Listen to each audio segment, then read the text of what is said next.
Guys, पिता पुत्र के रिश्ते को बेहद अजीज रिश्ता बताया जाता है।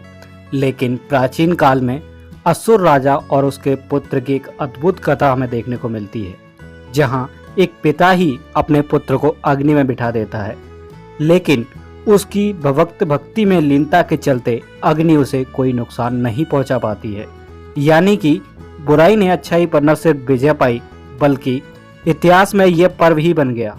और साथ ही इस घटना ने यह संदेश भी दिया कि ईश्वर के प्रति विश्वास दृढ़ है तो फिर आपको कोई भी मुसीबत छू नहीं सकती है। तो आइए जानते हैं कैसे जुड़ी इस कहानी से होली और क्या है होली का महत्व। लेकिन वीडियो शुरू करने से पहले अगर आपने अभी तक हमारे चैनल को सब्सक्राइब नहीं किया है तो प्लीज़ पहले चैनल को सब्सक्राइब कर लीजिए।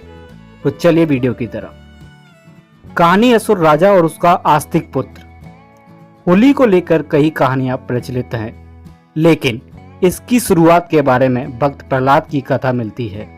मान्यता है प्राचीन काल में हिरण्यकश्यप नाम का एक अत्यंत बलशाली असुर राजा था। उसे अपने बल का इतना अभिमान था कि वह स्वयं को ही ईश्वर मानने लगा था। यही नहीं, उसने पूरी प्रजा को उसी की पूजा करने का आदेश भी दे डाला। साथ ही यह भी फरमान जारी कर दिया कि अगर किसी ने उसके अलावा किसी अन्य देवता की पूजा की तो उसे मृत्यु दंड यानी कि मार दिया जाएगा। जी हाँ दोस्तों, लेकिन उसके पुत्र ने नहीं मानी पिता की बात।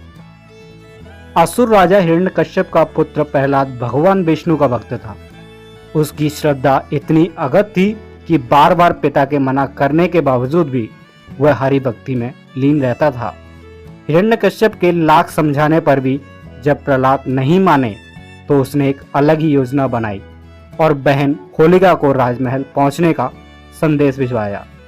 और भाई हिरण्यकश्यप का संदेश मिलते ही होलिका वहां पहुंच गई, जहां जाकर उसे पता चला कि उसे अपने भतीजे को लेकर अग्नि में बैठना है, क्योंकि उसे वरदान में ऐसा दोशाला यानी कि पर्दा प्राप्त था जिसे उड़ने से अग्नि उसे छू नहीं सकती थी। हालांकि पहले तो वह इस पर सहमत नहीं हुई, लेकिन ज्यादा देर तक वह हिरण्यकश्यप का आदेश टाल ना सकी। अगले ही दिन वह भतीजे प्रहलाद को गोद में लेकर अग्नि में बैठ गईं। और जब होलिका प्रहलाद को लेकर अग्नि में बैठी तो वह उस समय श्री हरि का नाम जाप कर रहे थे। कुछ ही देर में हवा चली और दोशाला यानी कि जो पर्दा था उड़कर प्रहलाद पर आ गया। इस तरह होलिका पूरी तरह से जल गई और प्रहलाद जी बच गए। यहीं से होली पर्व की शुरुआत हुई और इस दिन को बुराई पर अच्छाई की जीत के प्रतीक में मनाया जाता है। जी हाँ दोस्तों, और दोस्तों ये है होली का महत्व। बुराई पर अच्छाई की जीत का प्रतीक होली का सामाजिक महत्व भी है। जी हाँ, ये एक ऐसा पर्व होता है जब लोग आपसी मतभेद भुलाकर एक हो जाते हैं। मान्यता है कि इस दिन अगर किसी को लाल रंग यानी कि गुलाल लगा जाए लाल कलर का, तो सभी तरह के मनभेद जो होते हैं वो दूर हो जाते हैं, क्योंकि लाल रंग प्यार और सुंदरता का प्रतीक है, सौंदर्य का प्रतीक है। इसलिए ये आपसी प्रेम और स्नेह बढ़ाता है। वहीं धार्मिक महत्व की बात की जाए तो इस दिन होलिका में सभी तरह की नकारात्मक शक्तियों का नाश भी हो जाता है और सकारात्मकता की शुरुआत होती है। तो गाइस, ये थी कहानी होली की। उम्मीद करता हूँ आपको ये वीडियो पसंद आई होगी।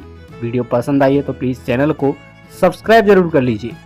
And finally thanks for watching.